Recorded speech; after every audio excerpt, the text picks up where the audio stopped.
Hello అండి, నమస్తే. Welcome to Bapatla రుచులు.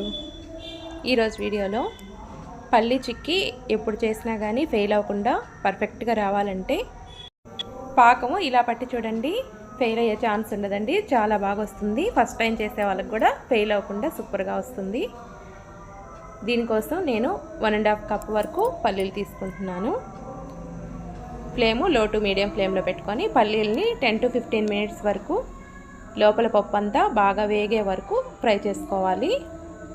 పప్పు అనేది ఎంత బాగా వేగితే పల్లి చిక్కీ అంత క్రిస్పీగా వస్తుందండి. పప్పు మాత్రం హై ఫ్లేమ్లో పెట్టుకోకుండా మీడియం టు లో ఫ్లేమ్లోకి అడ్జస్ట్ చేసుకుంటూ మంటని ఇలాగా ఫ్రై చేసుకోవాలి. పైన పొట్టంతా ఇలా చేతితో పట్టుకుంటే ఊడొచ్చేలాగా ఉండాలి. ఇలాగ వీటిని పొట్టంతా తీసేసి ఇలా బద్దలుగా చేసి పెట్టేసుకోవాలి. బెల్లం తురుము 1 కప్పు దాకా తీసుకోవాలి. దీనిలోకి కొంచెం వాటర్ వేసుకోండి. నేను తీసుకున్న బెల్లంలో నలకలు అనేది ఏం లేదు, పీచది. అందుకని నేను డైరెక్ట్గా పాకం పెట్టేసుకుంటున్నాను. కొంచెం ఏమైనా పీచు ఉంటే మీరు వడకట్టేసుకోవాలి. ఇలాగా కలుపుకుంటూ పాకం రానివ్వాలండి. ఇలా కలర్ మారి పాకం అనేది చిక్కగా అవుతుంటుంది. అప్పుడు చూసుకోండి, కొంచెం బౌల్లో వాటర్ వేసుకొని ఇలా చూసుకుంటే డ్రాపులుగా పడుతుంటాయి. ఇలా పట్టుకొని నలిపితే ఇలా క్రిస్పీగా ముక్కలుగా ఇలాగా తునిగిపోతుంటాయి. ఆ స్టేజ్ వరకు కలుపుకోవాలి. ఇలా పాకం వచ్చిన తర్వాత లో ఫ్లేమ్లో పెట్టేసుకొని చిటికెడంతా వంట సోడా వేసుకోవాలండి. వంట సోడా వేయటం వల్ల పల్లి చిక్కీ అనేది బాగా క్రిస్పీగా క్రంచీగా వస్తుంది. చిటికెడంతా సాల్ట్ కూడా వేసుకొని మొత్తాన్ని కలుపుకోవాలి. ఇలా మొత్తాన్ని కలుపుకున్న తర్వాత ఈ పప్పు మొత్తాన్ని పాకంలో వేసేసుకోవాలి.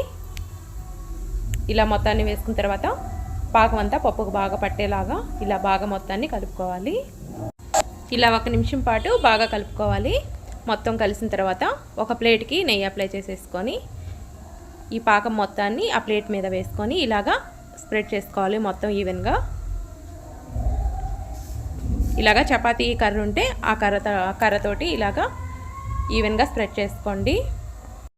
పలుచగా కావాలంటే పలుచగా అయినా, లేదంటే కొంచెం మందంగా అయినా కానీ చేసుకోవచ్చు. తర్వాత కొంచెం హీట్గా ఉన్నప్పుడే ఇలాగా చాక్ తోటి కట్ చేసి పెట్టేసుకోవాలి. మీకు ఏ షేప్ కావాలో ఆ షేప్లో.